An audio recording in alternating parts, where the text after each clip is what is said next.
नमस्कार। चौधरी चरण सिंह वह व्यक्ति थे जिन्होंने अपनी विचारधारा से भारतीय राजनीति में न केवल खेती-बाड़ी और किसान बल्कि मजदूरों को उनका हक हकूक दिलवाने का काम किया, जिससे उन्हें किसानों का मसीहा कहा जाता है। चौधरी चरण सिंह का जन्म 23 दिसंबर 1902 को नूरपुर गांव में हुआ था, जो अब हापुड़ जिले में है। हालांकि बाद में परिवार मेरठ के भूपगढ़ी गांव में जाकर बस गया था। पिता का नाम मीर सिंह और मां का नाम नेत्र कौर था। अब थोड़ा आगे चलते हैं। चरण सिंह उच्च शिक्षा हासिल करने के लिए आगरा चले गए थे। 1923 में बीएससी, 1925 में एमए और 1927 में कानून की पढ़ाई पूरी की थी।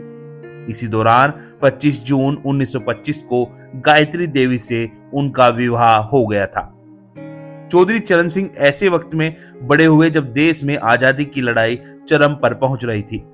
वह भी इससे अछूते नहीं रहे। वह सामाजिक और राजनीतिक बदलाव के लिए दो महान विभूति स्वामी दयानंद सरस्वती और महात्मा गांधी से बहुत प्रभावित थे। उन पर ओजस्वी राष्ट्रवादी कवि मैथिली शरण गुप्त की कविता भारत भारती और कबीर दास का प्रभाव भी था। अप्रैल 1919 में अमृतसर के जलियांवाला बाग कांड ने उन्हें झकझोर दिया था।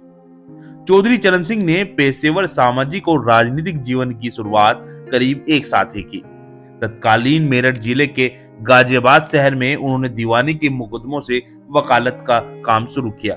इसी दौरान उन्होंने साइमन कमीशन का भी खूब विरोध किया। वह 27 वर्ष की उम्र में भारतीय राष्ट्रीय कांग्रेस के सदस्य बन गए थे। गाजियाबाद शहर कांग्रेस कमेटी में वह विभिन्न पदों पर रहे। साथ ही गाजियाबाद आर्य समाज समिति के अध्यक्ष और महासचिव भी रहे। गांव, गरीब और किसानों को आजाद भारत की सियासत के केंद्र में लाने वाले पूर्व प्रधानमंत्री का देश की आजादी के लिए भी योगदान कम नहीं रहा। उन्होंने अंग्रेजों भारत छोड़ो आंदोलन में बगावत का ऐसा तूफान खड़ा कर दिया था कि अंग्रेजों ने उन्हें देखते ही गोली मारने के आदेश दे दिए थे। आजादी के आंदोलन में चौधरी चरण सिंह ने पश्चिमी उत्तर प्रदेश में मेरठ क्षेत्र की बागडोर संभाली थी।